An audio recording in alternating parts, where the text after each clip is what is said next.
Hi guys, good morning. So ayan guys, nandito tayo mag-inhale and exhale tayo dito sa bukid. Hiningal ako. Umakyat kasi ako guys ng puno kaya hiningal tayo. Yung puno ng nyug. Trinay kong akyatin dahil nag-photoshoot tayo. Ngayon hiningal ako. May mga langgam pala kaya bigla kong bumaba. Yan, ang ganda pagmasdan. Ay, grabe. Pinagpawisan ako. Ayun, pupunta kami doon sa ano ni Father. So, nakikita nga dito, oh.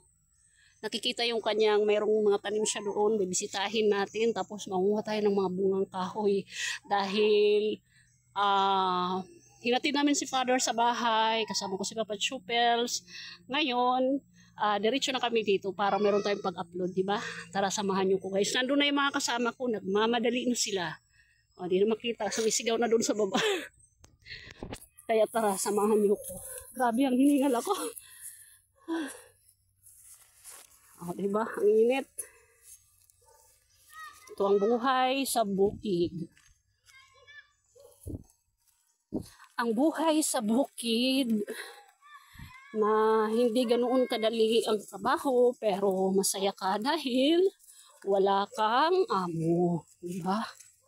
Baga nakasalalay sa iyo yung pang-araw-araw muna makakain. Yung mga kasama ko doon, ayan, masyado na silang nagmamadali. Ayan. Kamaingay. Ha? Sus, kaya nagbibidyo pa ako. Tinatawag na ako nitong aking mga pamangkin din sa baba. Grabe ang init kaya may dala-dala lang tayong pamaypay. Hindi natin nakakaya ang init. Ano ito, Dida? Alugan? Meron tayong sisilipin dito, guys. Meron, batis. Tama ba, batis?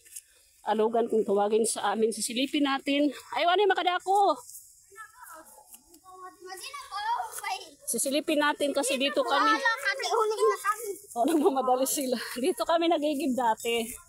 Check natin kung, kasi nitong, di ba, nakaraang summer, sobrang, talaga, hina ng tubig. So, pumupunta sila dito para lang mag-igib. Pero, ayun, mahina din talaga yung tubig. Kukunti lang. Pero ngayon, ayan, okay na rin siya. Tingnan natin. Hihingal ako. Ayan siya, oh. Ang ganda nito. Wait lang, guys. Nawala yung, di ba, summer tapos walang tubig. Nakakaubusan, walang tuloy yung gripo. Doon sa baryo. Dito sila nagpupunta para lang makaigib ng tubig, makapaligo, ayan, makapaglaba dyan. Kahit pa paano mayroon, di ba? Siguro ngayon madumi kasi wala nang gumagamit. Pagka, naman siya, kapag may gumagamit, malinis naman yan. Ganyan siya. Pwede panlabahan dyan. Pero ngayon kasi, maulan na, kaya okay na, hindi na problema.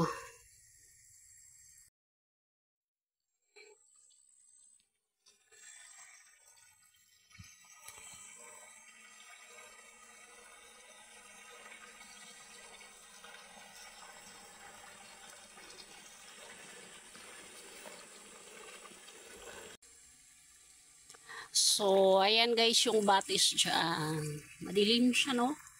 Ayan, paano ba? Ayan. Tapos, ngayon bababa na tayo kasi ang aking mga kasama nandoon na. Kaya samahan nyo ako hanggang sa makarating tayo dun sa sakahan ng aking father. Actually, hindi naman talaga siya totally kasi nagtatanim. Parang pinakalibangan lang niya. Siyempre, pag mga medyo tumatanders ng person, kailangan mayroon tayong libangan, lalo na yung exercise. So, kung tayong bukid, maaga pa lang. Maganda yung ganun. So, di ko alam guys, familiar kayo dito sa punong are.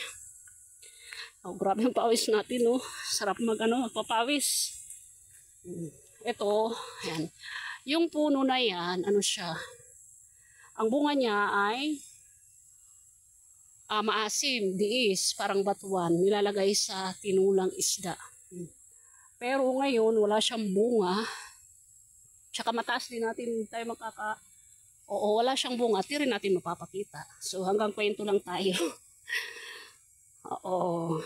Yun. Minsan lang naman talaga. Actually, tayo makapunta dito. Grabe ang pawis, oh. Oh.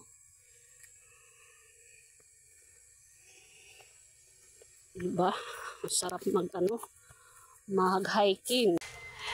Maraming salamat po sa inyong panunood. Abangan niyo po yung part 3 ng video ito at mayroon pa tayo nitong part 4. Maraming salamat again. Thank you for watching.